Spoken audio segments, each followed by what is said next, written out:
All right. Abibifahoodie, Abibitumi, Hotep, Alafia, Shalom, Assalamu Alaikum, Race First, Kujitiwala, and all Black laws for all Black people. Good evening, brothers and sisters, and first-time listeners, as well as first-time viewers on YouTube.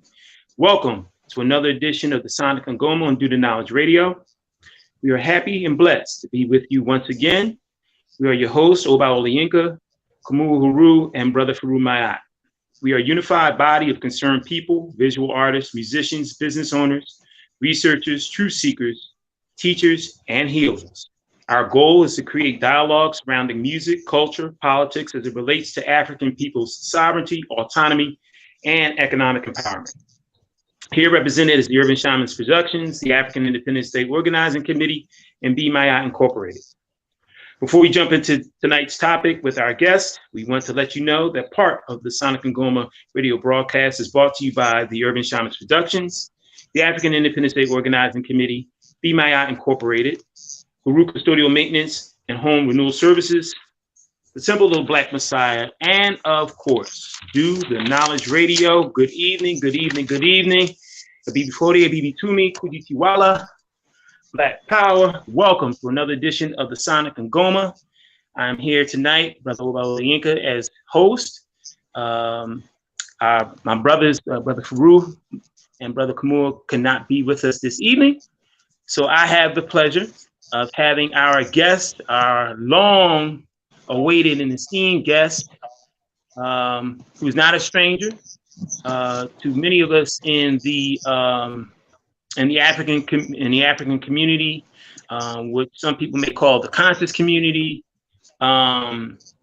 She's no stranger at all. She is responsible for the largest mass gathering of women to be at one event in one place and at one time in the city of Philadelphia, and back on the historic day of Saturday, October the 25th, 1997.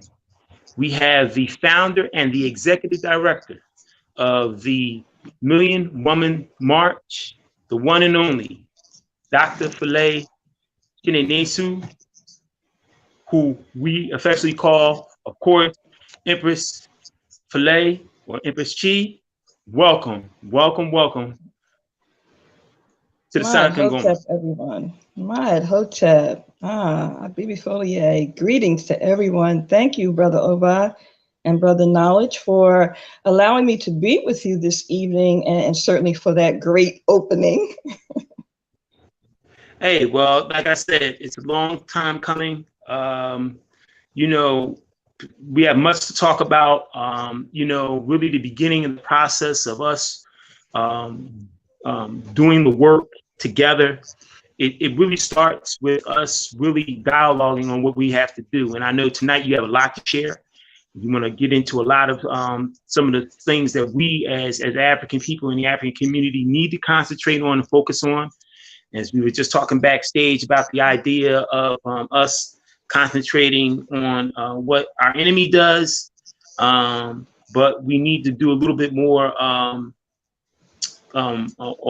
concentrate a little bit more, put a little bit more of our concentration and focus on our ourselves in our own backyard and the enemies that we have amongst us within our own backyard. So we need to, as Dad Prez says, know your enemy and know yourself, and we need to know what it is that we need to do to bring about the aspect of sovereignty and autonomy as far as African people are concerned. So like you said, we got to do a lot of house cleaning. So we can get started, because I know you and I had the opportunity on Sunday to, you know, talk about and dialogue on a number of different things. But one of the things I want to kind of go back a little bit, go forward. As I said in the opening, you were responsible, you and the committee of sisters that worked so hard back in 1997 to put together the largest mass gathering of African women that the world had ever seen, right there in the city of Philadelphia. our hometown, yours and my hometown, and to bring about a magnificent event that really took the world by storm. Of course, 2 years prior, the Honorable Minister Louis Farrakhan made the call for 1 million men to meet in D.C. And then, of course, we know how magnanimous that event was, but to follow on the heels of that and to not only, do as well, but actually, I mean, the numbers were just phenomenal. And I wasn't even there. I wasn't even there that day because I believe that it was for us as African men, we had our moment, and that it was our sisters' turn. And I wanted the sisters to be able to have their moment, enjoy their moment for themselves, and to really soak in and embrace what we felt when we were in DC 2 years prior. But take us back to that moment. Take us back to really what did the NWM spark, and that the fact that although it happened well over 20 years ago, but that the NWM is still alive, is still well, and is still strong, and is still moving towards African sovereignty and autonomy for African men, women, and children. Absolutely. Well, Brother Oba, and again, thank you so much for inviting me. And hopefully we'll be able to do part 2 because there's so much information that I wanted to convey to everyone because, as I say, years ago, they used to say, what time is it? And the answer was nation time. And so I tend to say it's Maat time, a time for those principles that we have embraced to now actually manifest in such a way that they can be applied. And so that's pretty much what these past 20 years have been for me and others. And that is to take some of the information and the tools that we've been given and put them into some form of capability of mobility and getting some things done. So we can't just continue to theorize or idolize or other kind of lies. We've got to put things in a context where it can be applied. And so these past 20 years for me has allowed me to do that. This has been somewhat of an apprenticeship, an initiation. Those that are in the spiritual arena know what initiation is or can be.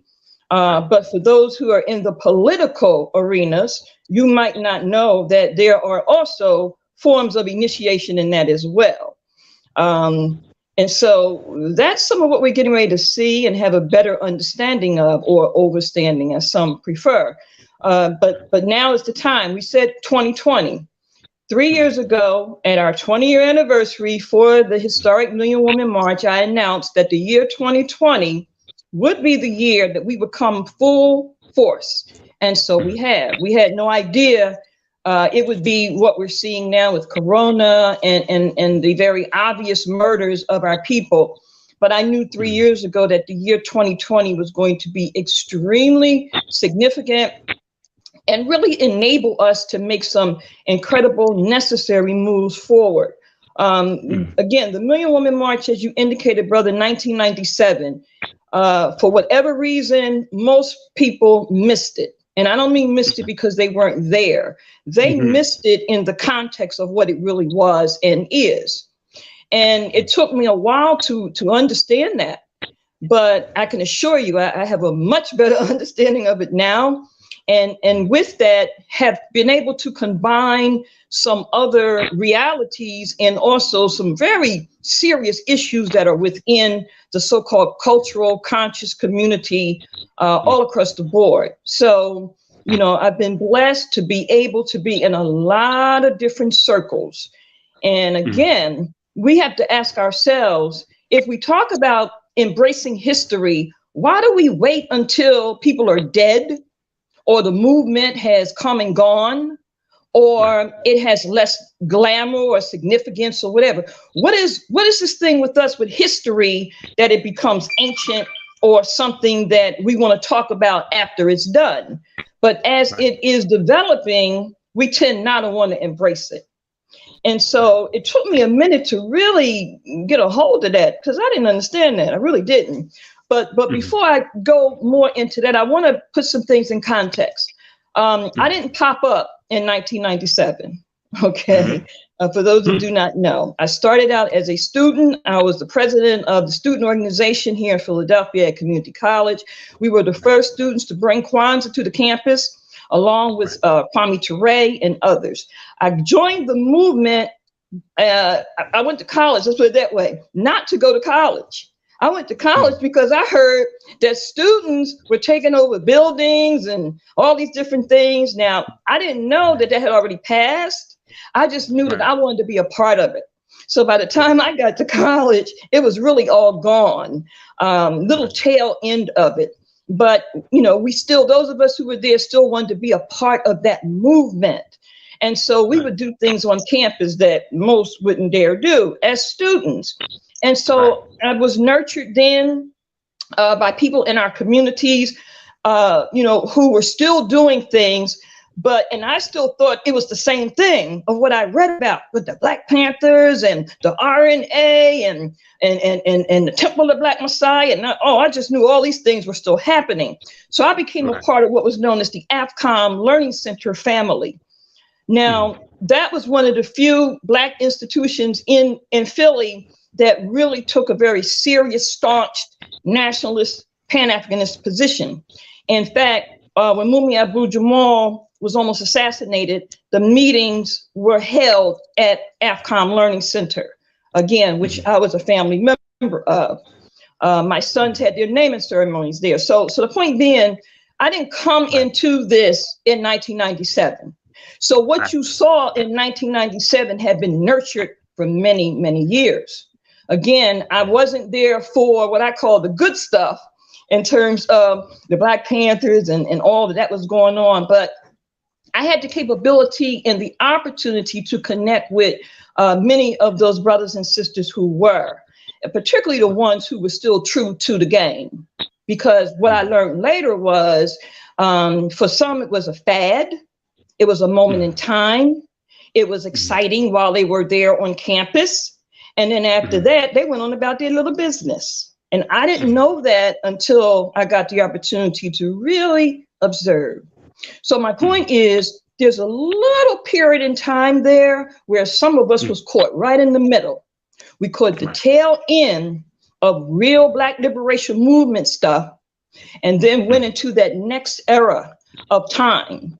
And so we were the ones to bring it forward, but there were so few of us that for the most part, it all dissipated. And again, I'm one of the survivors from that era. Again, Million Woman March was a combination of those things that I had been taught over the years. And again, for those who do not know, my youngest child is in fact the heir to one of the people who started one of the first bookstores in this country. Again, you know, and so again, people don't know my real history, and it's okay, because it served the purpose of really being able to get into certain circles to see how people really treated other people. So if you don't know somebody, or if you weren't brought in by somebody or whatever, there's a different kind of treatment that you get. And I was able to really see that firsthand. So because I didn't get sanctioned by this group or that group or whatever, I was kind of, you know, treated like an outsider, which was real fun, you know, at some point, you know, because again, I was able to really see how stuff really operates. And it helped me to better understand why we had not advanced to the point that we really should have. I saw the cliquism. I saw the, for lack of a better terminology, tribalism. I saw the con games, okay? I saw the fake and phony stuff. I saw people running around with locks and dashikis and geles and could really care less about us being free. And was using what they had learned about Black folks, about culture, and sold it to the enemy. by way of their programs and other kinds of things. And so, again, I did not realize that until I, was able to just, take a deep breath and dive right in, because at some point you're going to be tested in terms of what do you really believe in? People talk about ancestors and creator and all of that, but how is that manifested? And so the Million Woman March was a manifestation of what I believed. I put what I was taught into a formula, and that formula did something that had never been done before. And yes, even though our brothers did an incredible thing in coming together, that feeling is what I felt when I first came into the movement that had dissipated, that had died. And so what happened was, and while people talk about, well, there was a committee that formed, people do not know that the Million Woman March was being organized for a whole year before it became public. That I was wearing white for several months, and people thought I was going through another form of initiation, and it wasn't that at all.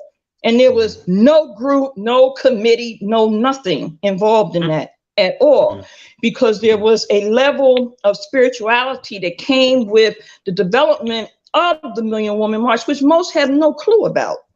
They don't know the science of it, because that was not something that was to be conveyed at that time. They do not know certain historical facts about it, which is now they're going to know. Most don't know why Mother Winnie Mandela was so key, why I demanded that she had to be there. Again, that was told to me by ancestors, to go get your mother and bring her here during a time when she was being attacked. There was a reason why Sister Sada Shakur's message was read in English and in Spanish, because we knew that she was under attack. And that generation had not even heard of Assata Shakur. So there were a lot of internal things that most have no clue. They just thought, oh, these women, they're coming together, they're trying to do what the men did. Not at all. Because number one, there was no figure that people knew. Meaning, there was no Minister Farrakhan. There was no already established national organization. There was no real money. I emptied out my personal bank account to start the Million Woman March. So for the record, when you hear people talk about, well, yeah, you were, but you didn't start it, and you weren't given the mission to birth it. Yes, you played a role in it like 50,000 others, but when it comes to Black women having a certain role, we want to demonize them by saying, oh, that's ego. And I'm like, why do you give so much credit to some white man named Freud? Because that's where this ego id and super ego came from. So if you're going to, label somebody, be a little more creative. Okay. Use your kuumba and come up with something a little more unique than, they ego tripping. That is so weak, but more importantly, it impedes upon real progress. And so we put one another some in these categories, not because they're not on point or doing the work, but because you can't do it.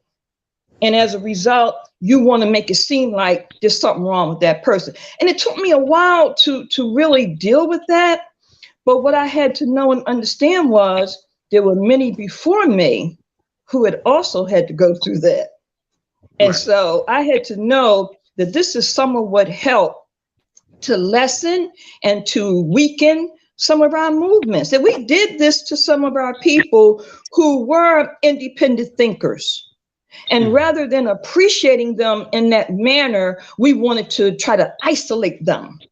And so now I'm literally able to document what people have done, not just here in Philly, but in other cities as well. The Million Woman March allowed us to do that. It was never to be an event. And that's what a lot of people thought. Oh, this is just an event. Oh, no. They did not know it was organized for a whole year underground. So we remain right now underground, working, building. I've been to Benin, where we're setting up one of our shrines. Why? Because we know, some of us, that this war is on many levels. And so there's the physical, there's the mental, and then there's the spiritual. And so when are we going to start dealing with our enemy the same way they deal with us? They don't do rituals on us? You think not? Well, we know they do.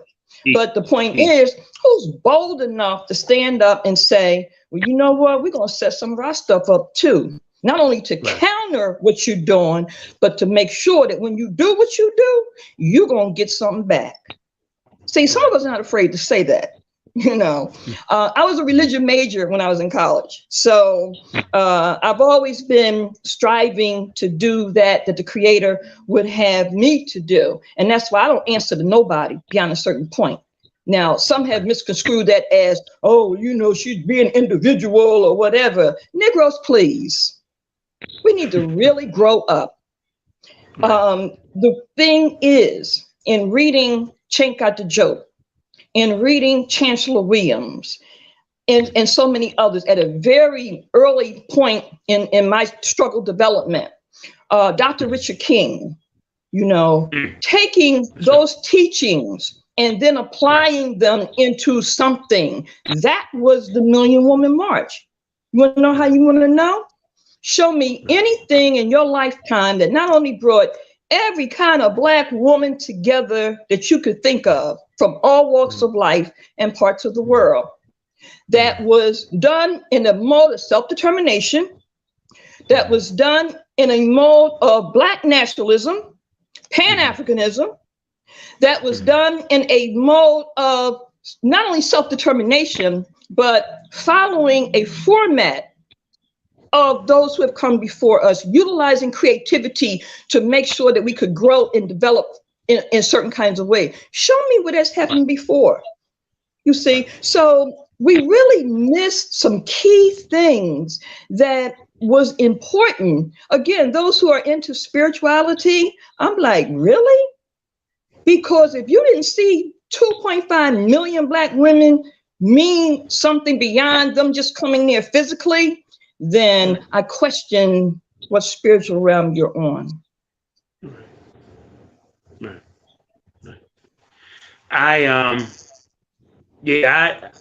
You know, it's amazing because, like I said, for me, and in the personal relationship that I had with you, you know, there are a number of people that don't even know that, you know, you had one of the first African-centered, or should I say African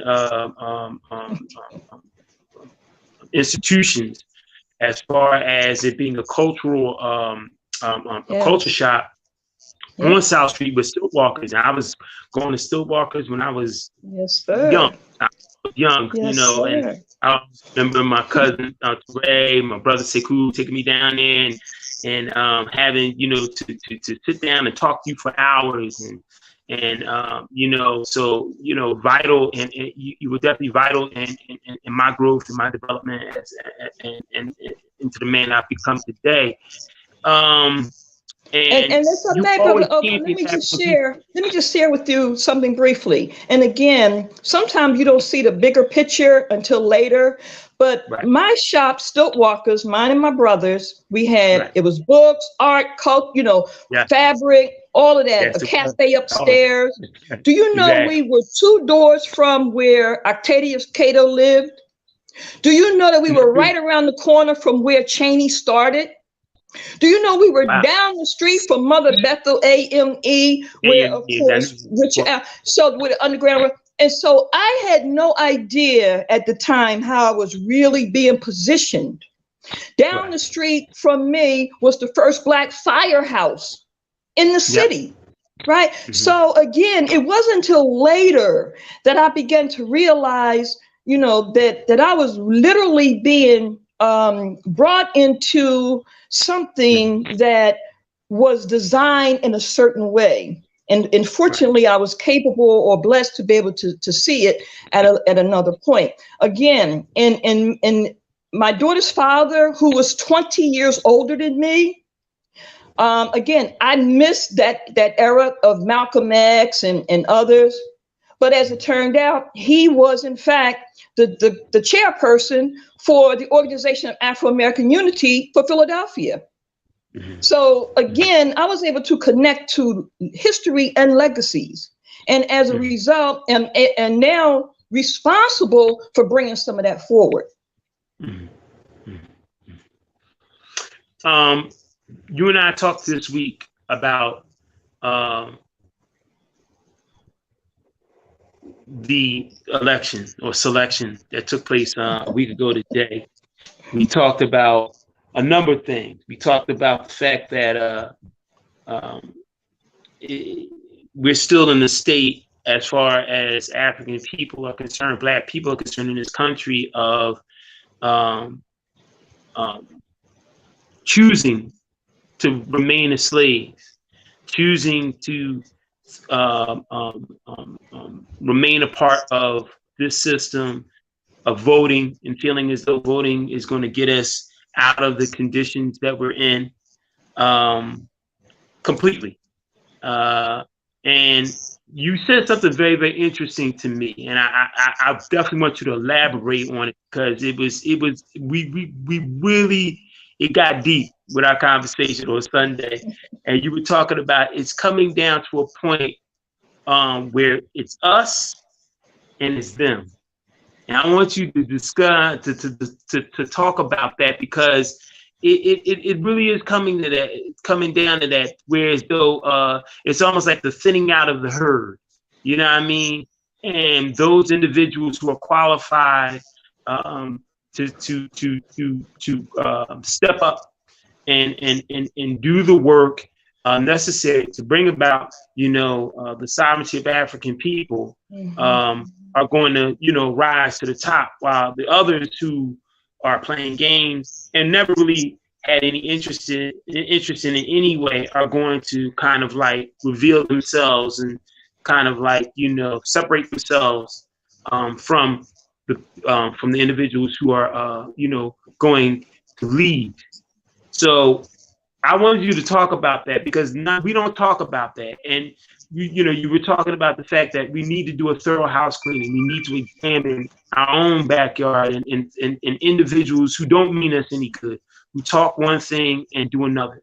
So, let's get into that. And specifically, like you said, starting from where we're at in Philadelphia. So I'm gonna let you kind of, go into with that. Well, it's interesting because in these past years, I've been able to formulate several what I call strategic modes of operation. One of them is known as the Black Print 2020 to 25, because again, I realize we have a lot of conversations about what the problems are and what we should do, whatever, but very little in terms of the how. How are we going to do what we need to do? What is going to be the actual ways of doing it? Now, of course, we've been given the Aguza Saba that gives us at least something. And by the way, I'm so tired of people talking about what Dr. Karenga did 50 years ago. Okay. And don't get me wrong, all of that is relevant, because everything, you got to analyze everything. But this is what I tell people when I hear it in a certain context. I say, well, you know what? I wasn't in that period, but this is what I say to people who were. If you're still talking about that now and you didn't do anything, I don't want to hear it. Because anything that comes to me now that I find to be a problem for me, best believe I'm going to do everything I can to deal with it, which is what I've been working on now. All of my enemies, and I want y'all to hear this really clearly, because I've taken real good notes on this. Those who have gotten in my way intentionally over the years, it is all duly noted. Put that on record. Anyway, see, that's the difference between me and some other people. I carry that bloodline of Harry Tubman, of Yata Santawa, of Nzinga, Makeda, Hasheput. You understand? So when I say certain things, it's coming from a certain spirit as well as integrity. That's why I've never had a grant. I've never had corporate sponsoring. Right. And it has been extremely difficult to bring this movement forward. But And this is why we haven't been able to do as much as I wanted to do over the years. But we've never sold out. There you go. You see. And so going back to your question or your comment, Brother Oba. So I stayed in Philadelphia not because I had to. I was offered to live in Zimbabwe, to go to school there, actually. I was offered to live in Benin, which I do still have land there. So I knew I had to stay in Philadelphia. I had to stay in Philadelphia because Philadelphia is key. No, key. Having the Million Woman March in Philadelphia was key. Why? Because it is, in fact, where the first so-called White House, the first president, was. So when you're dealing with military concepts, you have to examine those things that have its structure and beginnings. And so we understood that, some of us. So again, to bring 2 million Black women to Philadelphia, have them assemble in a location that not only looks very much like an ankh when you look at it from an aerial position, but to assemble in a place where a Black man was very much responsible in designing. You see, so there were some very key things. What is Philadelphia known as? The cradle of liberty. The cradle. What does cradle remind you of? Is that like mother? You know, so it was a way to begin to take and establish a certain energy and a certain position. It was never designed for a one-day activity. So again, that's information I could not really convey to many at the time. The fact that the Million Woman March happened 9 days from the Million Man March in terms of numerology. Million Man March was October 16, Million Woman March was October 25. October 25, in terms of 2-5, was what? A 7. October 16 was what? 1-6, a 7. You understand? See, people have no idea what was really going on, and they weren't supposed to know, because we were to be one of the best kept secrets and one of the best kept weapons for African liberation. So to fast forward to going back to what you were saying, the election selection is what it is. We said 3 years ago, the lines are being drawn in the sand. You're either on this side or you're on that side. And that's what time it is now. Now, Brother Malcolm taught us in his teachings in terms of Black nationalism. We have to bring that forward to Black internationalism. We've been taught about Pan-Africanism. That has to now go to an evolution of universal Pan-Africanism. You see, we're in the 21st century. So that means those who are able to grasp what is going on presently and where we need to go, you're going to hear them use certain terminologies or at least represent in a way that indicates they know what time it is. Brother Oba, you said something very important to me without you even knowing it. And that is utilizing 2 words simultaneously. Because that's what we have to begin to learn to do to cut through some of the BS in conversation and in other dynamics. You said sovereignty and autonomy. See, when you study political jargon or legal jargon, you begin to understand the importance of utilizing certain terminologies, and not like other people do to try to make it seem like they got so much going on. Not at all. But because like Mumia and others said and taught, we learn to speak through English. We learn to structure these things in a way that will enable our people to hear it the way we want it heard. So it's not that we're going along with what their definition is, or we think that Black's Law Dictionary is so great, while on one hand, Black is negative, but yet we want to follow the Black Law Dictionary. I'm like, well, that, but I get it. It's okay. All right. But the point is, we've got to now use what you just said and strive, as you just said, sovereignty. Understand what that means and represents, but also in this day and age, autonomy. Understand that politically. So in creating now these codes of conduct and this is what we talked about before when we had a conversation earlier, we've got to develop now the next stage and phase of codes of conduct. Now there's some groundwork already there. The new African creed, the teachings of Ptah, there's groundwork already there. Okay, we've now got to take it to the next level, the next step. Develop these codes of conduct. We're going to start holding pre-plebiscite sessions. Why? So that we can vote. Those of us who are of similar and like minds, we can vote on various things. What do we want to be called in terms of the political context? What do we want to do? We need to begin to develop, structure some of that, and then come to some agreements.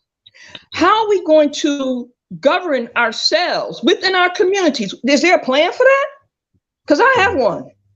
It took me 20 years to develop it, but we do have one. And we know that others do too. So we need to examine it. Chicago has something called the National Black Agenda Consortium. And I mean, they got a whole structure of things that we can look at, draw from. I think Atlanta has one as well. So we need to pull these pieces together and then say, okay, we like this, we like that, we like that. Bring it to those of us who was with the 100 in the whirlwind, the prophet of the prophecies, the African liberation, Maat Independence Day. Bringing these entities together in the context of a pre-plebiscite. Why a pre-plebiscite? We've had conventions, we've had conferences, we've had summits. Have we ever had a pre-plebiscite? You see, we got to do things that was taught to us. Baba Herman Ferguson, Baba Reedman Battles, others taught us what to do. We now have the responsibility to do that. And so we have to put these pieces in place now in such a way that we address some of the issues that are in our community while we are simultaneously dealing with the issues that is relevant to the diaspora. Again, people miss the Million Woman March. What a better tool, at least at that time, and I dare say even now. We're talking about mothers, daughters, sisters, grandmothers. That's not to separate us from our people by no far stretch of the imagination. In fact, we depend on our brothers to a great extent in terms of protection, security, things of that nature. We know if we deal with our mothers, our young girls, the capability of bringing forward a generation that is going to be more ready, more prepared for what has to happen for the future makes a lot more sense. What mechanisms do people, organizations have in place to nurture these young girls? And again, I'm not trying to separate it from the family. I'm really saying that young girl who's going to be a mother will carry their child for 9 months. You see? So there has to be a preparation for that to have the kind of manifestation and capability. That's not rocket science. That's just good sense, among other things. So when we say certain things, we're not saying it in the context of, oh, there's feminism. Look, that's stupidity. And anyone that steps to me with that now, I don't know what might happen to you, because I'm really tired of it. Right. Because it just creates confusion. And we've already set the example, set the tone, shown the examples, and have fought diligently. White women privilege, we fought it. Best believe it. We're on record for that. No other group or organization of Black women have stepped forward to fight white women. You understand? So don't even try to put us in that category. I've heard people like Judge Joe Brown, who I like, in terms of information, but some of that gets really off point, particularly when others hear it who don't have a certain level of historical connection or understanding. It could be taken totally out of context. So we got to be cognizant and really a little more prepared in bringing forward information in such a way that it enables people to really know and understand what's being said, and they can't run off with some misconceptions. Because some of us as Black women, we are very clear on who we are, why we are. We love our brothers. In fact, we made a pledge last year, Million Woman March made a pledge last year to any Black man that is standing up, representing, fighting for our people in the way that is supposed to be. We will do everything in our strength and capability to support you. Financially, spiritually, you name it. Right. Mm.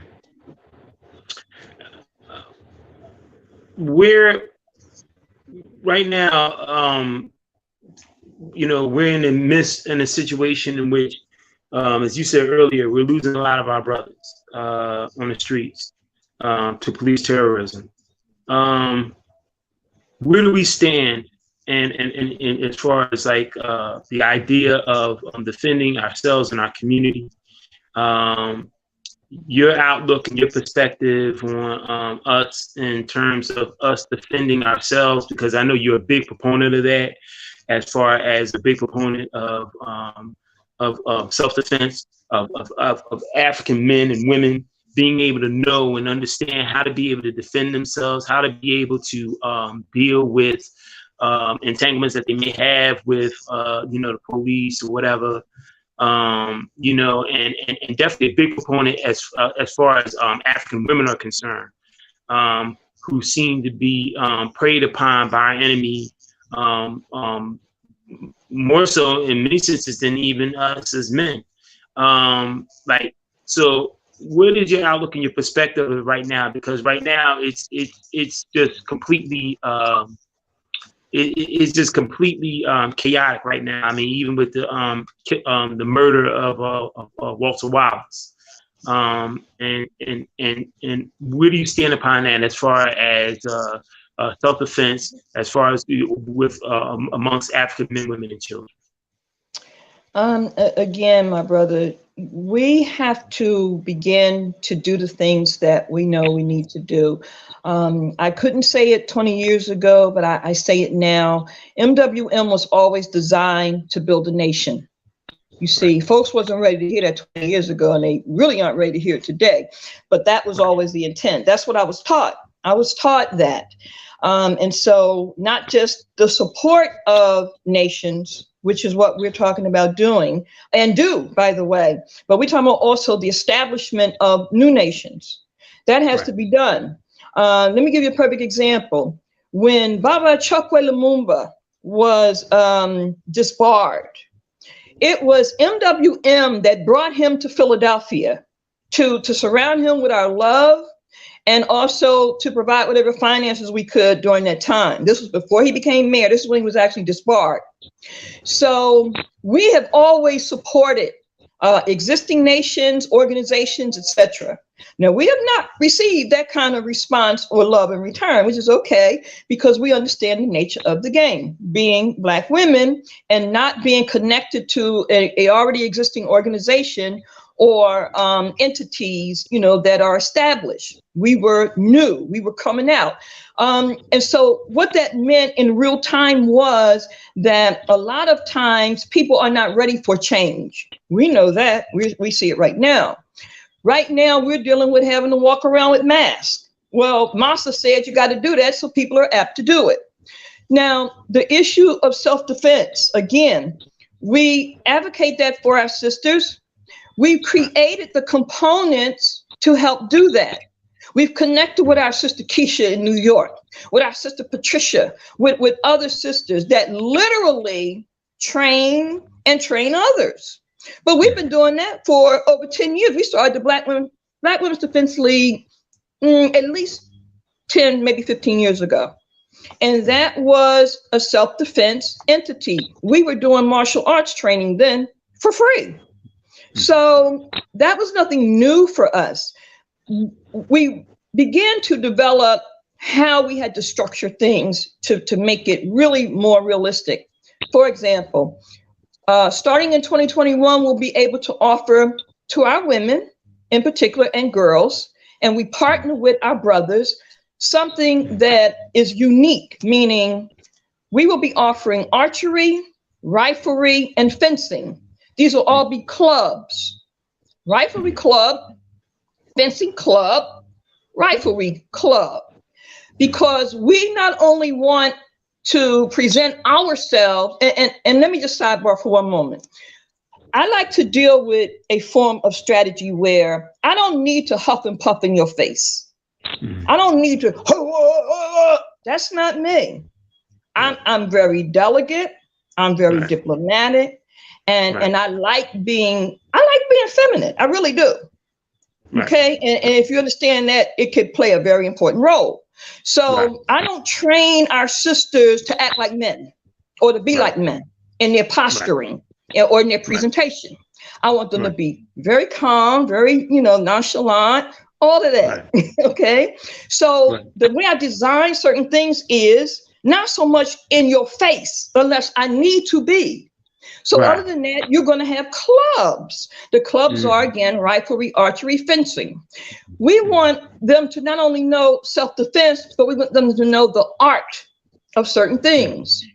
Also to have the capability to compete locally, nationally, internationally. How many Black women are in the field of archery or fencing? Even though recently we've had an Olympic champion in fencing. That's a Black woman. But my focus is to go into things a little differently, to be just as effective, you know what I'm saying, but not necessarily so obvious. And I'm not saying that's not a good thing. I'm saying it's just not what I want to do in the way that I want to do it. So again, we've looked at how can we develop these components. We've already began putting in place a couple of institutions, a couple of programs. One is even in tribute to Dr. Khalid Muhammad, to Dr. Khalid Muhammad School for Martial Arts and Strategies. You see, so that brothers and sisters can come together in a certain mindset to do think tanking or strategic sessions or whatever. Because remember, it was here in Philadelphia that held the inquest into his death that produced the document that became public. That happened here in Philly. And most of the Negroes here in Philly wouldn't even come. You see, so again, we know who is really real about certain things when it comes to certain dynamics. And again, we've designed things now in these past years to put them in place. So the murders of our people is going to continue. Yes, it is. I've learned, and I'm sure most of you have, there's two things in reality. There's reward and punishment. And so there comes a time for conversation, and we should be able to always do that. We have to do that because people have different entry points and when they come into the struggle, which is what I was saying to you earlier this week, Brother Oba, is that we have to be cognizant of, we didn't all come, most of us didn't just come into this already, in a certain awakening. We had to grow and develop. And a lot of times we forget and we think that others need to be doing A, B, and or C, and they're not ready for that, or that may not even be their role or mission. So we've got to figure out, ask ourselves, what's your role? What's your mission? Why are you here? What are you supposed to be doing in terms of liberation? You see, and once again, know thyself. You see, so there's different moving pieces to this. In fact, I'm writing like 5 books right now, and one of them is called The Art of Struggle. And the reason is because when I came into struggle, there's no guidelines. There's not only, and it's not to say that there has to be, but I'm saying there should be some fundamentals with some of this. And there was with Black Panther Party or RNA. But again, that most of that is not, real accessible or real viable. There's guidelines with the nation and so forth and so on. But when you start talking about Black nationalism or Pan-Africanism, it gets a little murky. So we need to begin to let our people know some of the things that they need to know so that they don't get disenfranchised as easily. Right. Hey, Brother Vaughn.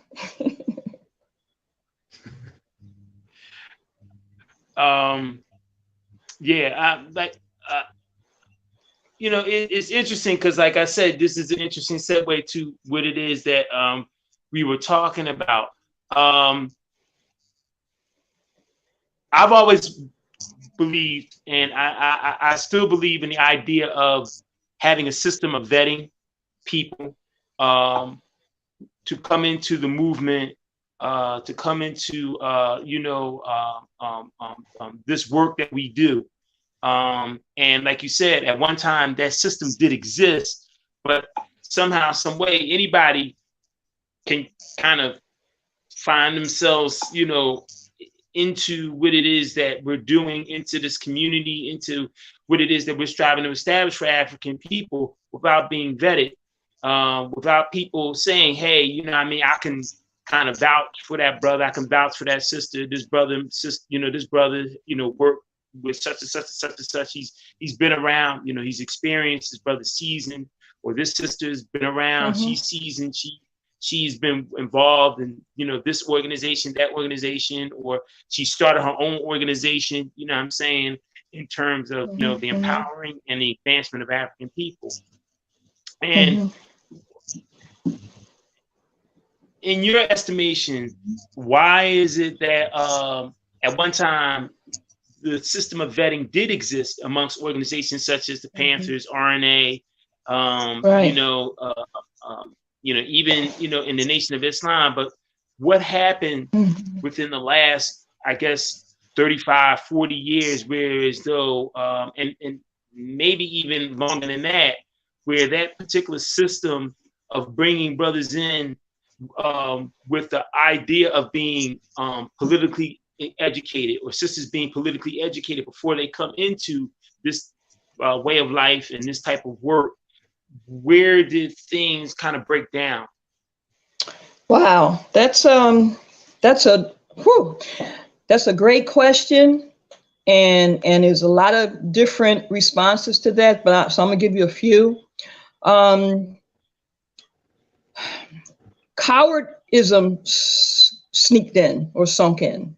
People became cowards, and again, not only became cowards, but became very acclimated to the system. And note, there are some levels for some people. So the more aggressive level, that's one thing. But I'm talking about even on levels of just support. People didn't even want to do that anymore. Part of what happened with that was the acceptance of multiculturalism and multiracial stuff. That some of that is what happened. And I watched it, and I can track it for you, and I can tell you some of the who's. When it comes to this city, I can tell you who did it and when they did it. That's the beautiful thing. And so my point is, once people stop moving away from self-determination, the ideals of self-determination, the wanting our own institutions, people started wanting their own institutions, but only if it could be funded by somebody else. They didn't want to do the work that is required. It was easier to write out a grant, you see. And so white folks was able to really slip in very easily because the dollar bills became so important to people. And as a result, we ended up with thousands of 501c3s. Now, I'm not saying you shouldn't get the money, But what happened was people would get the money and forgot about the other stuff. They forgot about being independent. They forgot that you could be Robin Hood on one hand and then do something else. They went all the way with what this system told them. Okay. And so that is part of what ended up happening and where we are today. The other thing was we didn't want to hold people accountable for whatever reason. We allowed people to obtain power in our communities, and rather than speak out, because we didn't want to either be politically incorrect, as they say, or we didn't want to be ostracized. Some of us didn't care. For example, when I was coming up in the culture, as you know, Brother Oba, there was a place here called Ile Ife. And that's where you went. You wanted to learn drumming or dance or whatever. There was only a few places you could go to get authentic drumming and dancing, and Ile Ife was one of them. Now here I'm a young, student. I'm trying to learn culture, and I get up in Ile Ife, and then I start seeing all this other behavior. Now, I'm one of these people, I've never been a Negro, never, even when I didn't know what that was. I got kicked out of Catholic school when I was in first grade. So I was never about having these people to control me. And I knew nothing about Black or Africa, none of that. But I knew I wasn't having this. Point being, I get to Ile Ife as a young college student. I'm trying to learn to dance and all this other stuff. And I'm seeing all this other behavior. Now I'm from North Philly. So I know, some things ain't supposed to be a certain kind of way. At least that's what we were taught from the streets. You understand? So when I get into a place that I think I'm growing to learn about Africa and my culture, and then I see some other stuff, I started asking questions. Now note, I'm a young college student. I'm trying to learn. About you remember Nana Township Young Punk? I'm sure. Yeah. Yeah. Well, I went to one of the elders and I said, Nana, I'm confused. What? And she said, oh, daughter, it's okay. And she ran this whole story down. She ran this whole story down to me to explain to me why what I was seeing was okay. And in my heart and my spirit, I knew it wasn't. And so I used to speak out against that, even though I was out of place, meaning I had no right, because that was, a part of the culture that was of a certain sect or, initiation. So I really had no place or no voice in any of that. But at the same time, this was supposed to be about African people, et cetera, et cetera. Anyway, I spoke out against it, even as a young college student. So I've been whiteballed for a long time in this city when it came to certain things, because I'm one of the few that would say something about a certain behavior that was even going on then. Now that behavior is so in our community. And no, it's acceptable amongst folk that say they RBG, Pan-Africanist, Black nationalists, and all of that. They ain't saying nothing. They ain't speaking out against none of that. Okay, I'm one of the few people that did even then.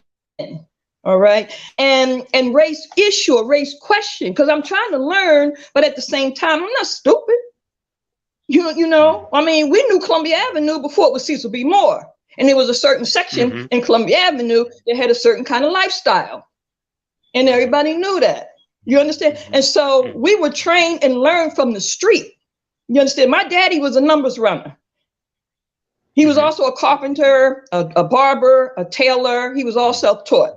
So my education from the streets came first. That's why I'm good at what I do. You understand? So my point is, when I ask those questions about certain things years ago, I was told, well, you have to understand that's a part of the culture. And that sometimes you could go into a different form, spiritually and blah, blah, blah. Right? So now, fast forward, here we are today. In our community today, there's certain things that are acceptable. Now, no, I'm not trying to speak out against anyone, but I'm merely saying there's certain things that is not being said or explained, that you cannot build a nation or raise a people with two people of the same sex having sex. Teach. You understand? And we got to stop playing with this. And again, I'm not trying to hate on anybody. I'm just trying to speak some truth to power. Go ahead. Do your thing. That's your business. But when you bring it into the community as if this is African or Black, somebody need to be saying hell to the no. You understand? Your lifestyle is your lifestyle. Do that. But don't mix that in with 400 plus years of enslavement for us. And then people are going to allow that to happen. Yes, I said it. And this is one of the reasons why I'm not like, and don't give a damn, really. Because somebody has to have that kind of tenacity to say the things that most will not. So again, we have allowed certain things to happen in our community. Brother Oba, you know you're from Philly. I know of brothers and sisters who ended up on coke. You know why? Because their experiences in certain circles was so confusing to them that they ended up on drugs. You understand? I know this for a fact. And so we sat back and we let some of this stuff happen. Also, people who were in the Black Panther Party, say 50 years ago, we are letting people ride off of what they might have done 40, 50 years ago as if that's who they are today with blonde hair. How do you do that? And then want to keep thinking, oh yeah, this sister down, this brother, he down, because he did something 40, 50 years ago. But nothing that they're doing today represents any of that. But see, who will say that? And so I do. That's why I built what I built. That's why the Million Woman March was merely a step to build some of what needs to be built, you see. And we've remained steadfast and true to that for 20 plus years. And again, don't care. This is not about personality or popularity. It is for some with what they're doing, but not for us. This is real stuff. This is about who's going to do what. And this is what I said to you, Brother Oba, and I say to anyone, let's use the Maatic system that's given to us. Whatever you're saying, put it on one side of the scale. Put the work on the other side of the scale, and let's see what we come up with. Let's use that Maatic concept of weighing the stuff out, you see. And so what you said earlier about it used to be that if a person kind of said, yeah, that person's cool, because that's our street code, right? And it went into the organizational structure as well. If the person said, you know, yeah, that person's cool, then, you know, pretty much, yeah, okay. But see, what happened was the sellouts were able to maintain a position. Right. And so when they said something, people went for it. Here's an example. We had a state rep here named David Richardson. Okay. Right. If you ask any of these politicians during that era or now, how many stood up in support of Mumia Abu Jamal? The answer is going to be 0, especially right now, but not Dave. Dave made it very clear. See, you could tell the difference. Just like these folks that Black Panther Party that's still in Philadelphia. If you ask, what have you done in support of Mumia in almost 40 years? Not at an event that might happen once a year. See, I'm just asking some real questions here, and that's what we have to do. And with that said, what MWM has developed in our Black print is what we're proposing to our extended family, because that's what we structured an extended family. We're saying, as conscious Africans, Black folks, Pan-Africanists, nationalists, or whatever, we should be doing something actively when it comes to our political prisoners. Each of us need, and again, this is just a proposal, but this will help us to identify who is who. Each person should take one political prisoner, and with that one, indicate what you're doing in regards to that freeing that political prisoner, and not just at the time of their Earth Day or their trial day or whatever. See, these are gaugers. These are scales that you can start weighing things on. Same thing with our elders and our freedom fighters. those of us that say we about this, should we not have complete, should we, I won't say not have, should we now create a fund whereby each one of us, I don't care if it's $1, putting something in that fund so that any of our elders and or freedom fighters are in need of something, we have created a fund for them. Those that we deem as our freedom fighter and our elders. You see, we're not doing our job. So again, going back to where there used to be a situation of, you know, this person's okay, that person okay, that worked when people were actually doing things. Where people were actually doing things in such a way that you knew they was taking care of some business. They was really doing some stuff. But now people, they don't want to do some other thing. They want to do everything that the system kind of allows them to do. You see, they ain't going to do that other behind the, you know, the scenes or the underground stuff. They ain't going to do that. You see, so again, so their word or them saying that somebody's cool or whatever, they can't hold up like it did. Because they ain't doing that work now. They might have done it at some point, and we keep giving them credit for that. And that's cool, that's fine. But we got to keep things in perspective and say, what are you doing now? For example, Baba Bilal, Sunni Ali, man, big my love for my elder. You know why?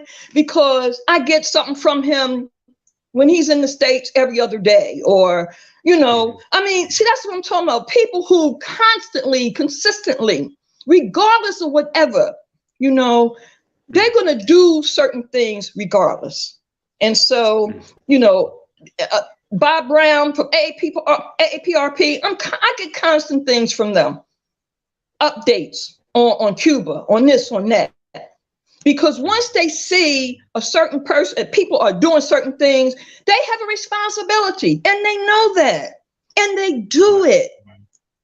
So all of this about, you know, it used to be the capability to identify or say, yeah, you know, that person's cool, that person's down or whatever. Unfortunately, we have to rebuild all of that now because the lines have become blurred.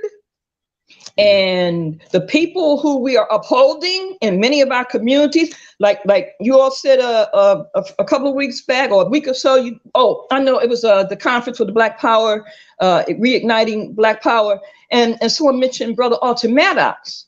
And I was like, ooh, that's interesting because that man went through hell. He's still disbarred. And yet, how many people really supported him during that time period? And then his wife died.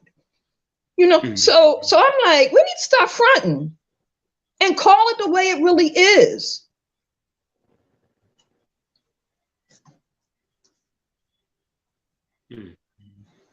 I think that, well, actually, now you got a question for Empress Chi?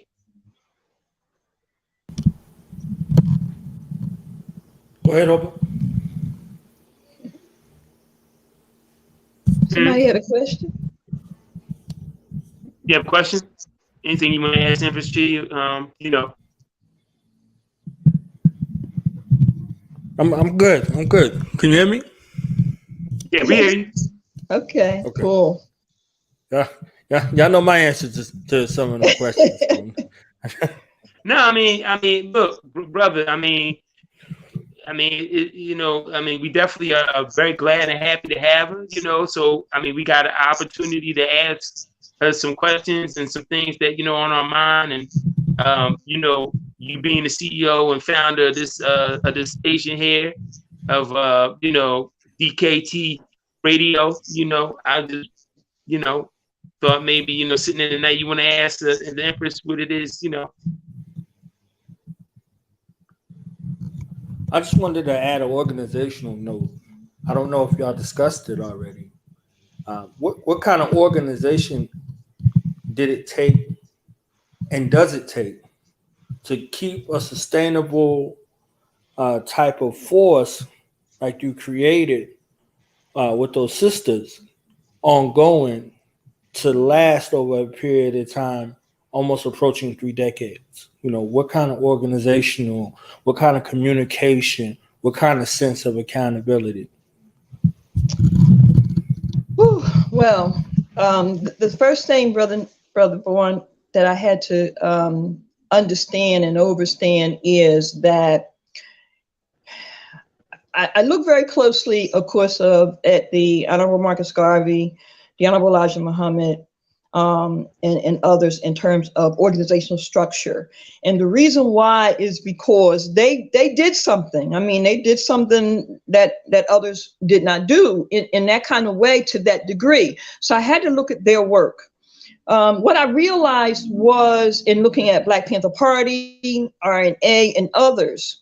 And by the way, I also went to visit with Prince Asiel from the Hebrew Israelite group. And of course, the Ben Amin, not these people that be on the street now, but from back in the day, because at some point they too were very, very instrumental in some things. So I tried to meet with brothers and sisters who really not only represented these various institutions, but who lived through it, and sat with them. I sat with Baba Kwame Ture.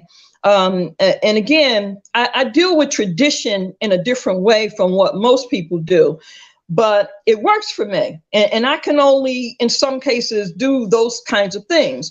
And so in talking with Baba Kwame and asking permission, you see, to continue a certain type of work, which he granted and said, I not only like what you do, I like how you do it. And so, again, I always stayed away from the camera because that's what I was taught. I was taught, don't be trying to get all up in no cameras a lot because, that's not, the thing to do. And particularly if you're not ready to make certain moves. And so that's why, again, people didn't know who I was. And that was intentional. I only started coming to the service because people were putting out too many lies and misinformation. And so I had to put a face to the Million Woman March because the faces that you were seeing, that wasn't, they might have been involved for a month or whatever, but that was it. They didn't have a clue about what was really going on. So I had to make sure that changed, and I did. But again, the longevity that we have to look at is studying those who have come before us, looking at their past, looking at the present, and then combining it to where we need to go. Now that takes skill. You see, that takes a certain level of commitment. And again, what I've learned over these few years is that a lot of our people don't want to be dealing with discipline. We do not want to deal with what it really takes to do certain things, okay? And so again, to deal with the reality of a group or organization or movement will have a certain lifespan. It'll have energy, it'll have all that for a period of time, and then it'll dissipate, it'll die. So I looked at that and I saw, how did that happen? Why did that happen? So in bringing MWM forward, I had to make certain that I understood some of those dynamics, meaning I knew it was going to be a process. When you know that something is going to take time, you then have to prepare yourself accordingly. That means you have to go through whatever the trials and tribulations are. You have to try to prepare for them as best as you can. But perhaps more importantly, this is where your faith and other things come into play. This is when it's going to really be seen if you really believe what you're talking about or what have you, because it's going to try you now. Right. And this is what I realized had happened with some others. It got to the point where they had to change certain things, either about themselves or about the organization. And a lot of times we don't want to change ourselves. You see, I don't drink. I don't smoke. I don't eat meat. Again, these are the things that help me to get balanced or to help get focused or whatever. And as you grow and develop, there's other things that come up that says, okay, maybe you should consider not doing that or doing this. So my point is, we don't want to deal with self-criticism as well as self-discipline. You see, how many hours of study will it require for you to really get a clear insight into what you need to do. For some, that there might be 20 hours of study on that. You see, and so again, it'll vary. But my point is, if there's going to be longevity, you're going to have to pay some dues. And if you're in tune to your creator, your ancestors, you'll get some indication of what that is. And then there's the fundamentals of struggle in general. That gives you some guidelines too. So the point is this: we have to take the past, the present, and the future and put it all together in a way where if you're looking at developing an organ, I call it an organ as opposed to an organization, because I look at the body. See, and that's the way I function with what I do. That's why now I do things simultaneously, because I have two hands and I have to use both of those hands at the same time. So I tell people I'm ambidextrous. Right. Same thing with my brain. I've got to make certain that I understand I have two eyes. They have different functions. One of them might be 20/20. One of them might be 20 something else. The point is, we can't do any one kind of thing anymore if you're operating holistically. So in moving forward in terms of the development of an organ or a nation, and note, when you understand the definition of nation, it is not just in the context of what we're told. That's why I like when Oba said autonomy and sovereignty. That is so important to use that language in this day and age, because from a political standpoint, they have two very distinct modes of operations. And this is the kind of things we have to introduce now to our people. Again, in talking about a plebiscite or pre-plebiscite sessions, we've got to introduce that language to our people. What is a plebiscite? We take it for granted because we know what it is, most of us. But our average everyday person in the community, you say plebiscite or even human rights or some other language. We talk about Black nationalism or they be looking at us like, what the hell are you talking about? You see, because we're talking to each other. So what MWM realized is we had to create mechanisms to make certain we're able to get information circulated in a way that will reach the masses. So I designed something called the BBBCO. What's the BBBCO? It is one of our national units of MWM. It is the BBBCO, which is a tribute to Madam C.J. Walker and Stephen Biko. And again, when I talk about Black consciousness, so that it's not confused with a bunch of other stuff, I give people a reference point. What is my reference point? Stephen Biko. Why Stephen Biko? Because he said very clearly what he believed Black consciousness was. And it went far beyond skin pigmentation. It was about your brain, how you thought. And he was very capable in making that point because he was born in Azania. So he didn't have to talk about Black consciousness. He could have talked about Black Azanianness or something. No, he made it clear Black consciousness. That was very key. You see, and to give your life for something of that nature means you need to be paying closer attention. So when I talk about Black consciousness, I do so in that context and remembering Stephen Biko. And in doing so, then taking into a formula. The formula is called the BBBCO. It is a national unit under the MWM umbrella that consists of beauticians, braiders, barbers, and cosmetologists. The BBBCO. These are independent businesses. This is one of the oldest businesses in our communities all over the country. So what does that mean? With a membership such as that, these are Black independent businesses in every Black community. That means by having that as a part of my membership, any information that I want circulated, all I have to do is get it to my membership all over the country because they have their own shops. That means, according to my research, usually every household household in every community that's Black is going to one of those people at least twice a month. That means I don't need the internet. I don't need the telephone. I don't need nothing. All I got to do is put my information and my flyers and my brochures into my members' shops. And then guess what? I have communicated with the masses of the people. And that's how we get ready to do the We Charge Genocide campaign to educate our people about human rights. You see, you have to think very clearly about how to get this stuff done. That's how the Million Woman March was done, by the way. People still don't know. I didn't utilize mass media. How do you get 2 million people to come and you don't have a major figurehead? You don't have any political connections. You don't have no major money chests. How do you get 2 million women to come from all over the country and parts of the world? They still don't know.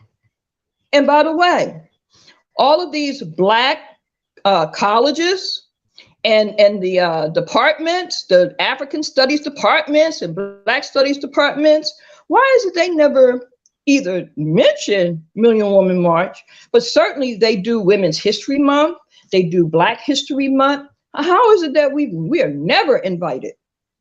Although I was invited by MIT. I did speak at MIT, by the way. I did speak at Harvard's sister college, Wellesley or whatever it's called, and received an award from the Wharton School of Business. So why is it that these white institutions, even though it was Black folks that did orchestrate the award from the Wharton School, it was the Black MBAs. So again, right. Why is it that white people can see the not only the power, but the potential capability of something of that nature? And our own Black folks that are heads of Black studies departments and African studies departments, they saw no need whatsoever to extend any kind of invitation in 20 years. It's amazing. But it speaks volumes. And you think white people don't know? That we don't even embrace the accomplishments and the work of our own. We rather say, oh, she's late, or or she said this. They'd rather do that than look at, damn, that right there, that is out of the pocket. That is out of the box, It's unbelievable. But now I say it's time for the Ma'atic epoch, a period in time of Ma'at. And what that means is you're not going to keep getting away with the nonsense. There will be retribution. Right here in Philly, it was almost 70 degrees today. Who ever heard of it being almost 70 degrees in November, almost mid-November? It tells you something is happening. Things are changing. And it's going to be stuff that we are not going to be able to control at all. However, we can be in alignment with some things, and we better be. So again, our sisters, we're here. We're the first global movement for women and girls of African descent worldwide. We're not going to make the mistake that has been made, meaning older sisters did not reach out to us. Yes, I said it because it needs to be said, because it's wrong. It should not have happened that way. But again, envy and jealousy is real. And rather than to at least embrace it from a historical perspective, again, we're not going to make that mistake. We're going to make sure that sisters are able to come in on whatever level that they wish to come in on. They'll be able to get information, education, edification, because we have a responsibility to do that. We have a rites of passage now for young girls, and a lot of other, programs we're connected to our brothers. And big ups to my son, Hotep. His Earth Day is tomorrow. He has an organization called Men of Valor. And so again, we have other brothers in different other cities, by the way, that have connected to us, that have shown us love and respect. And again, we're going to try to rebuild Philly, but best believe it's going to be different. That is for sure. before we move to close, talk about some of the programs that you are developing, things that you're working on, that the community can get involved in, and also your information of how people can get in contact with you, how they can help to assist what it is that you're doing in Philly as well as across the country. So. Absolutely. Well, again, as we indicated, MWM, Million Woman March, is also now the universal movements of the Million Woman March. We are, in fact, the first global movement for women and girls of African descent worldwide. We don't care about your religion, your economic status, your education, none of that. I mean, not that we don't care, but that's not a priority or anything of that nature. Again, our main focus is the fact that you're Black and that you recognize and appreciate that. That's the criteria. That's the entry point. It's designed in every manner. We have pretty much something for everyone. It took us 20 years to develop that. And so, it's been blood, sweat, and tears all across the board, but it had to happen that way. And again, we are connected with our brothers in a variety of manners, in a variety of ways. Some of the programs right now that we have in place is the We Charge Genocide 21. It is the continuation of Mother Callie House, Queen Mother Moore, Paul Robeson, William Patterson, Dr. Robert Brock, Dr. Yusuf Klee, Dr. Honorable Salis Muhammad, and others. It is probably one of the first to connect in that kind of manner. We, of course, make certain that we are continuing the work of Malcolm X. In fact, one of the units is called the Malcolm X Legacy Collective. Our mission is to focus specifically on El Haj Malik's focus on human rights. You see, so we've already began that work to connect with the countries that he did in fact visit. He did in fact get some support or commitment to support his platform on human rights. And so he taught us 50 plus years ago that we need to go from civil rights to human rights. And so the We Charge Genocide 21, again, connects to Paul Robeson and William Patterson. They took the first petition in 1951 to the United Nations and did a tremendous job in documenting. At that time, it was focusing on police and governmental terrorism, the mob, the Ku Klux Klan. I mean, they outlined an incredible amount of information in 1951 that was just unbelievable. So now we've connected every aspect of genocide. That means COINTELPRO. That means mass incarceration, prison industrialized complex, gentrification, inferior education. All of these are now, there are 21 points. That's why we call it We Charge Genocide 21. This is also the 21st century. So we not only focus on police and governmental terrorism, we focus on every aspect of ethnic cleansing, social engineering, and what's known as crimes against humanity. And again, this is the first time that that's brought together all in that kind of a package. It's a 3-year project. The first phase is now to obtain at least 1 million signatures that we take to the United Nations. It is what we call the letter of intent. It allows them to know officially that we have the intent to file formal charges.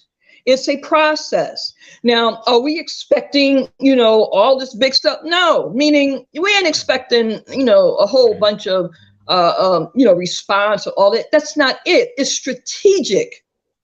This enables us to establish a position. Going back to what Brother Oba said, how are we going to do, and Brother Knowledge, how do you maintain or build something?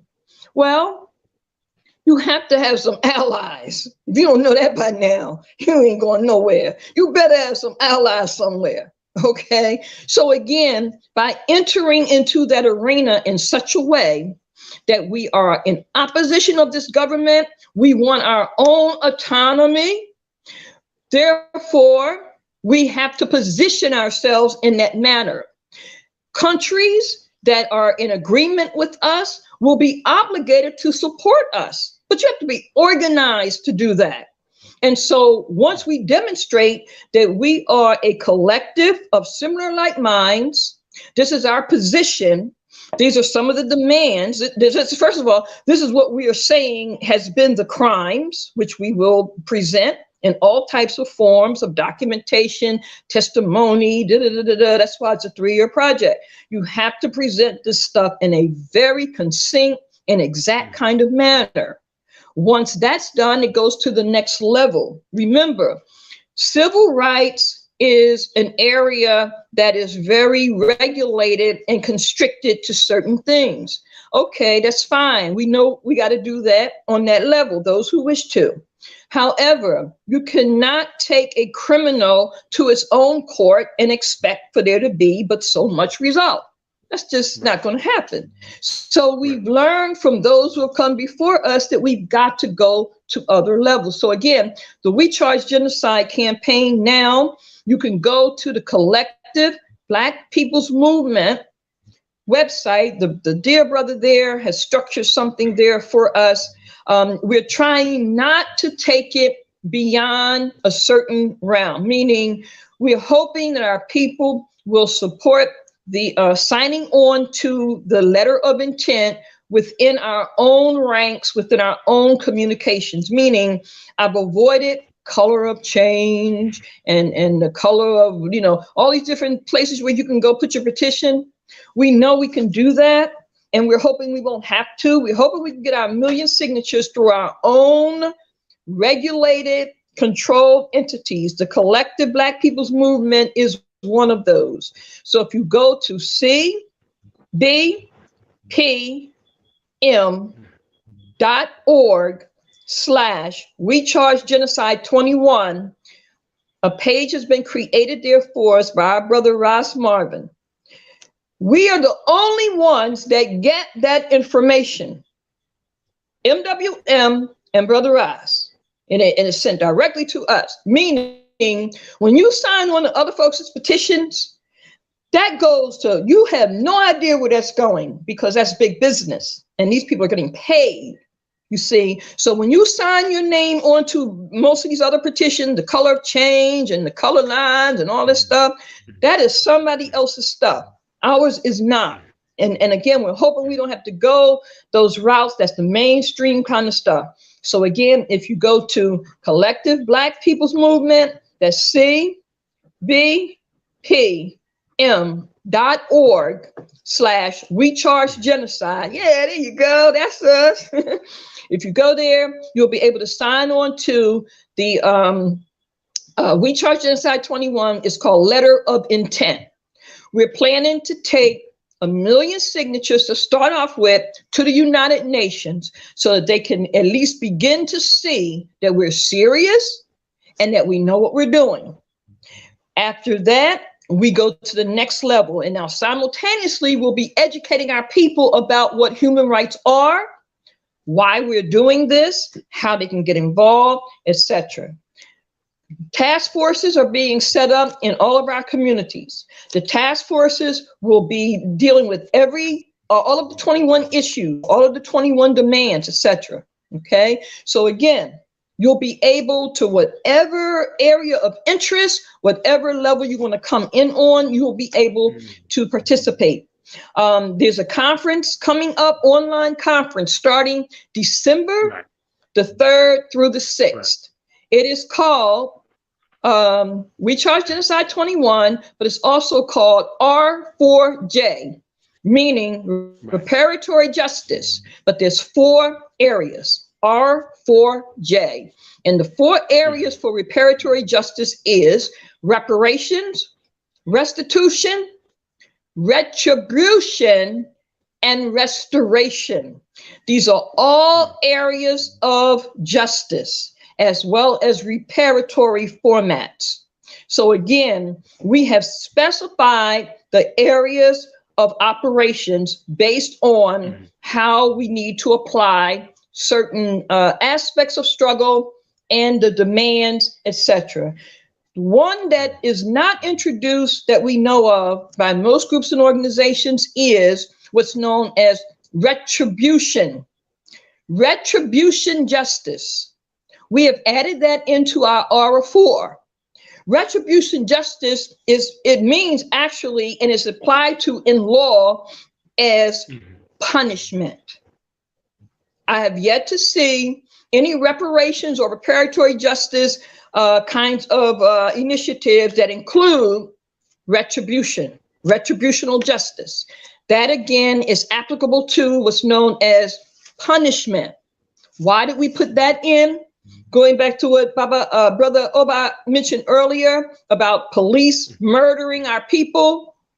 Within reparatory justice, that has to now be made clear that these cops that are killing our people or government operations that's killing our people, there has to be punishment, not just compensation or whatever. It has to be literally punishment applied. So we included that in our agenda, in our mission, and in our platform.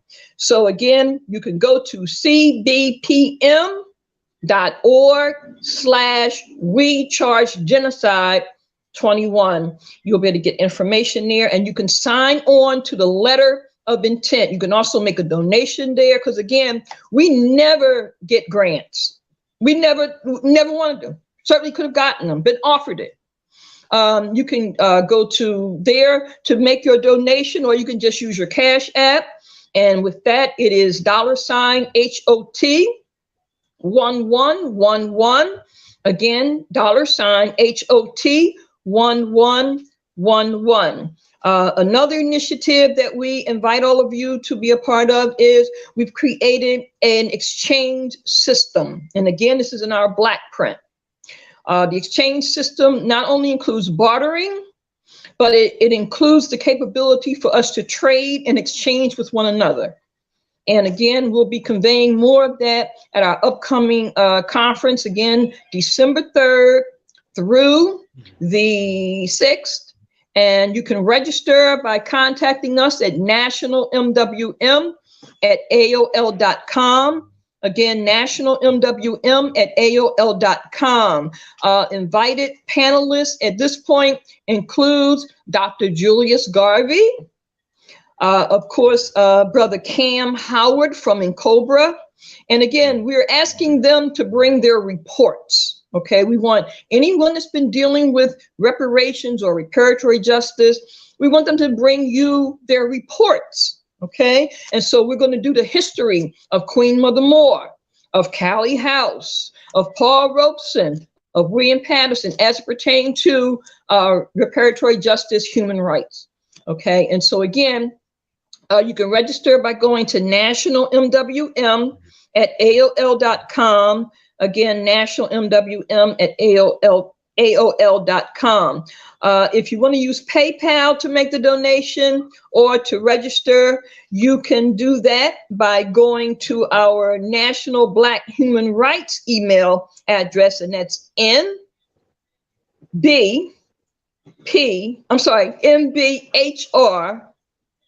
project@gmail.com. Okay. And I'll repeat that for you. nbhrproject@gmail.com.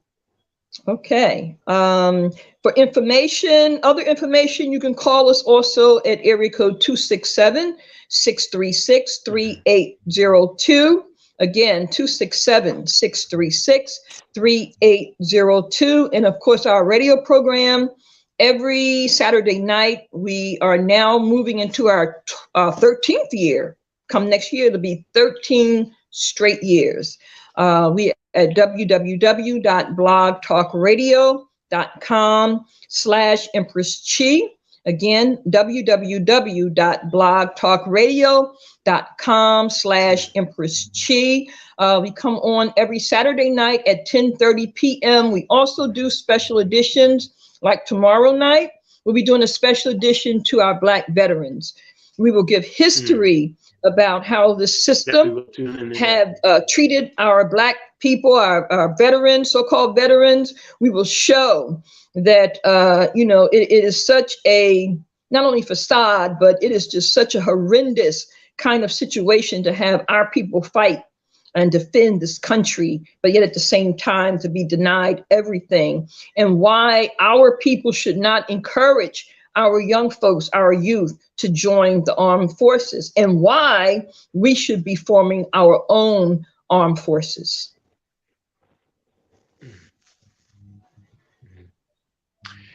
Well, it has been a pleasure and an honor, and this has been long overdue to have you on the Sonic and Ngoma.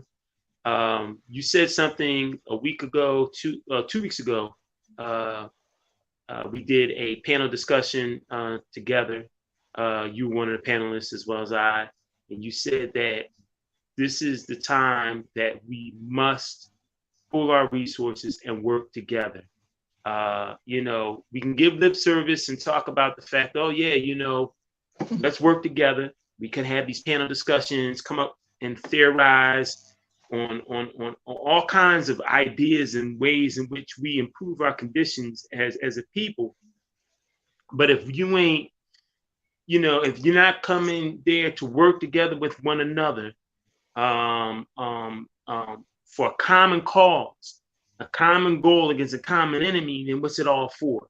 And it's something that we really must do a better job in doing.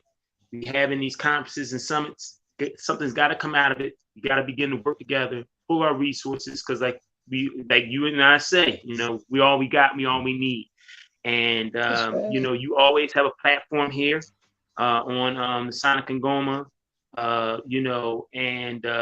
We definitely want you to come back, do a part 2, and update us on everything that is happening and going on with MWM, as well as other things that you're doing in the community in the name of liberation of African people. Oh, well, my brother, I thank you, and definitely thank Brother Knowledge as well, and Ngoma family. I want to say that it's so important for a lot of reasons that we do what you just mentioned, and just, be real about it. Again, we don't have to, like each other like that, but what we do have to do is be responsible and do the right thing. And this has been a major concern for me. Again, I'm writing, one of the books I'm writing is called The New Philadelphia Negro. And I've been able to do so, again, by observing very, very carefully what we're dealing with. Who's representing, and again, even ask yourself on this point, who is representing Black folks on a national level? I mean, really, we know of people amongst us, right? But in terms of if someone has to get out here to kind of speak on our behalf, who would that be?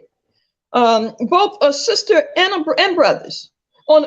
From a national standpoint, you see, you got the charlatans, you got the rainbow stuff and all of that. But we cannot identify amongst ourselves so that the masses could see, who are we talking about? I mean, again, on a smaller scale, we could name some names, okay? And we always, and we do, because we're all connected. But when it comes to the masses of our people, they don't know none of them names. See, there's something, we got to look at this very carefully, because, we're talking to each other, and that's good. But what mechanisms are we really creating to make certain that it's a boots on the ground kind of thing, to the degree where we know that our people are getting not only certain types of information, but direct access, you see? And so that's something, again, that we've got to work on. These are some of the things as we proceed with the conferences that we've been having. In fact, what I'd like to do is invite all that participated in the past 3 conferences that I've been involved in, 100 Years in the Whirlwind, the Prophet of the Prophecies, and the Black Power. I would like for folks to come join me this Saturday on New Day Resurrection, because we want to now focus on what are we going to do. You know, I'm talking about the fundamental stuff, not the necessarily in-depth stuff, you know, that we're going to talk about at another time. But fundamentally, what are we going to do? Coming from those 3 conferences, what are we now proposing? What are we now suggesting? I'd like to take that time to do that on Saturday for our program at 10:30 to kind of recap what we talked about, but now where are we going? Because the last one that we talked about, Brother Oba and others, you know, about Black Power, it's almost like what's happening with RBG. It's becoming a cliche. It's not representing anything of any real reality. It used to be, it meant something. And when people were saying it, they was feeling it. And not only was they feeling it, you knew that there was some stuff that could go along with that. That's not happening today. So we've got to make certain that, you know, that begins to come into fruition again. When I talk to people, I now focus on ultra Black power. Take it to that next level.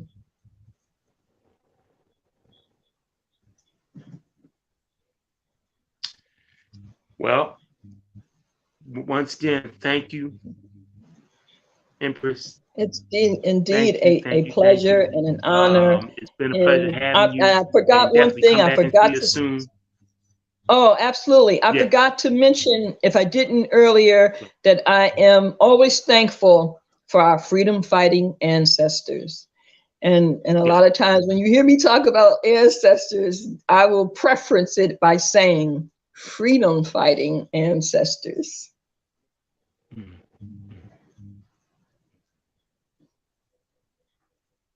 Well, with that, thank you. And like I said, you know, let's continue to build, let's continue to correspond with one another and continue to work together. We know what we got to do. We have all the tools. Let's go to work. Absolutely. And as you and I and others have said, we're the ones we've been waiting for. So while folks waiting for something to come out the sky or waiting for the next generation or whatever, that's all good. But for right here, right now, we're the ones we've been waiting for. For those who are interested in knowing more about Million Woman March, you could now pre-order the 100 amazing facts about the Million Woman March. You'll get some of the science of it that I mentioned earlier, as well as some other little tidbits and also some insights into the New Philadelphia Negro and the Maat Epoch. And please mark your calendar. February 21st, 2021, we'll be doing our first virtual Black human rights concert. And already we have the last poets, at least Baba Abibitumi, Baba Bilal Sunni Ali, of course, and we're planning to act some others that are a little, you know, more mainstream, Kamar, Kendrick, and others, to join us for our first Black human rights concert. But we want any of our artists that are interested to join us, because that'll be the kickoff. But then we plan to take it to different cities, you know, after this Corona thing does whatever it's going to do. We plan to bring it literally to other cities, but we want to feature all of the positive artists that got something to say. We're going to feature them, their CDs, their work, etc. But the first one is February 21st. It's a tribute to Malcolm X. Of course, it is the day that he became an ancestor, February 21st. And we also pay tribute to Nina Simone. It is her Earth Day, February 21st. And for those that do not know, when I took the name Empress, it is because of her. I got a chance to meet her when I was in college. I interviewed her, and what she gave me that day, I made a promise that I would honor her. And after the Million Woman March, I took on the name Empress to make certain that her spirit, her work, and what she gave to me as a Black woman would continue. And with that said, on February 21st, we're going to announce our Nina Simone scholarship. We're going to demand that Philadelphia definitely does something about that, because for those that do not know, she wanted to be a concert pianist. And at a very early age, she was a child prodigy. At 5 years old, she was playing the piano, almost like a master. But anyway, she came to Philadelphia to be a student at the Curtis School of Music here in Philadelphia, highly known and accredited musical institution. Unfortunately, she was Black, as you all know, and they told her she was not, good enough skill-wise to attend the college, and the institution, and we know that she was not allowed to attend because she was Black. And so we are preparing a statement to the Curtis School of Music to let them know that we know, and they need to do something about that. And we're going to make that public. But again, we will announce the Nina Simone scholarship on February 21st as well. All right, now. We definitely will stay in touch. And thank you once again. Definitely. Much love to the family. Promotion to the Shinda. Yes, right. Sekitu, Asante Sana, and we will talk soon. Sekitu. All right now. Tutanana.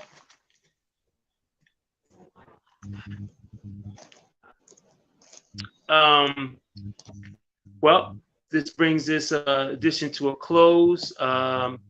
As well as you know that on the bottom of the ticker, you can get any information. You can get in contact with the African Independence Day Organizing Committee.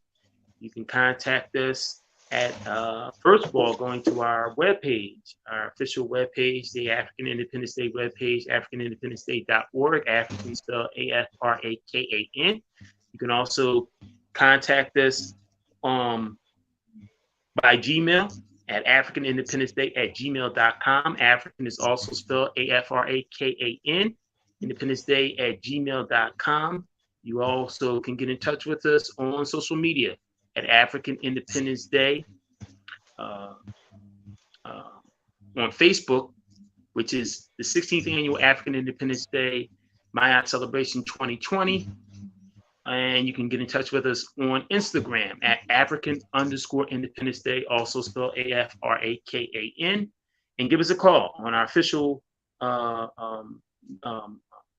business line at 267-521-1544. That's 267-521-1544. So definitely stay in touch with us.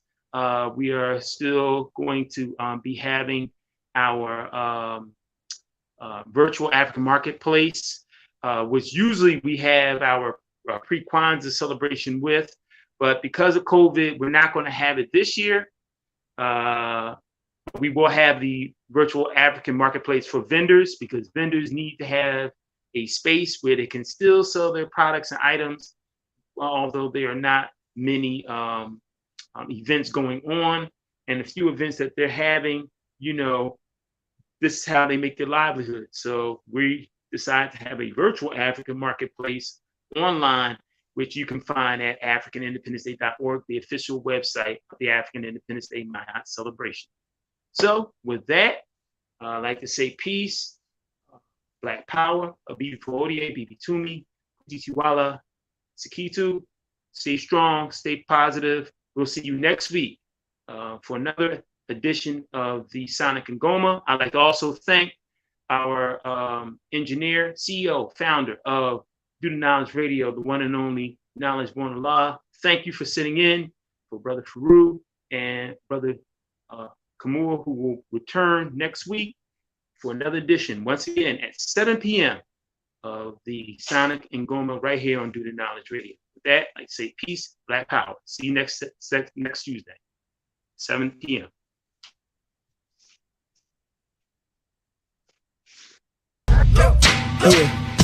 Yeah. Now we gonna tell them. That in front. We tell them like this, yo. I'm an African. I'm an African. I'm an African. I'm an African. Yeah, y'all like that. No more. This man's mind is open. I'm an African. African. I'm a African. I'm a African. I'm a. Let's get And back that to the motive is greetings. best developed by recognizing the common enemy.